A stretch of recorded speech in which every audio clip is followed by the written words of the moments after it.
If you're looking to buy a Lotus, there's something that fits all budgets. First up is the classic wedge-shape Lotus Elan.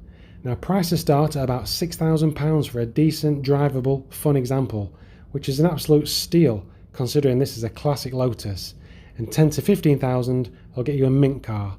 It's got the distinctive pop-up headlights, it's powered by an Isuzu 1.6 litre 16 valve turbo engine with 160 brake horsepower, a great fun little roadster.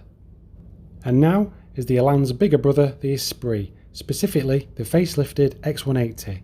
This Esprit was made for many years and £17,000 will get you into a nice example early model. There's various specs, prices and engines from 2 litres, 2.2s, turbos, non-turbos, through to a 3.5 litre V8 twin turbo with 350 brake horsepower, like this model from 1999 for £35,000. Now the mid-engined rear-wheel drive Esprit looks amazing, but do your research first if you do want to buy one.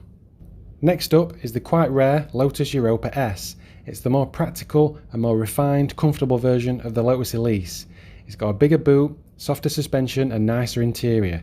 Sitting behind you is a 2 litre turbocharged engine with 197 brake horsepower which powers the rear wheels. Now the car wasn't a massive success for Lotus, production numbers were quite low, meaning prices for this car are quite healthy when they come up for sale, like this mint low mileage 2007 example for £30,000. Getting into the slightly newer cars now, the Lotus Evora. It landed in 2009 with a mid-mounted Toyota 3.5 V6 24 valve engine producing 276 brake horsepower to the rear wheels. Then there's the Evora S, which is supercharged, and various newer models which just get quicker and quicker. The car's still in production today.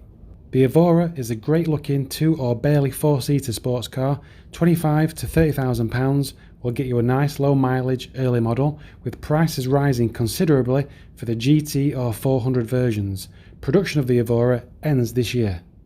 The Lotus Elise. Since '96 when it was released, the Elise has always been a great driver-focused lightweight track car, or even a daily driver or weekend car for some people.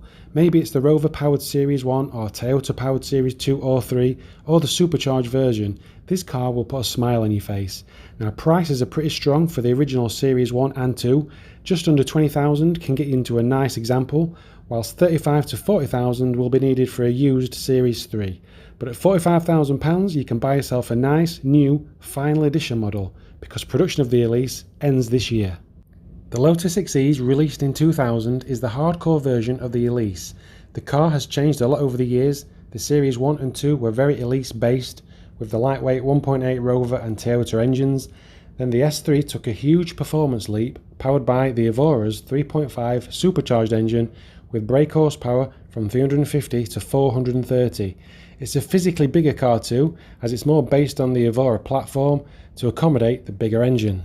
Just under £30,000 can get you into an early model car, whilst £44,000 will get you into the much quicker 2013 V6 model. If you're looking for a new car, production ends this year, and £64,000 is the starting price. In the 90s, this Lotus Carlton was a bit of a legend and a big deal back in the day. Now these cars don't come up for sale often, and when they do, they're now at a premium price. £80,000 can buy you today a 40,000 mile mint example. There's lots of room, there's plenty of thick padded leather inside, and under the bonnet is a 3.6 litre straight 6 with 2 huge Garrett turbos, giving you 380 brake horsepower and a top speed of 180 miles an hour, which for the early 90s is pretty impressive. If you have watched all this video, or you've skipped forward and you're somehow at this point, thanks anyway, I appreciate it. Please like, please subscribe.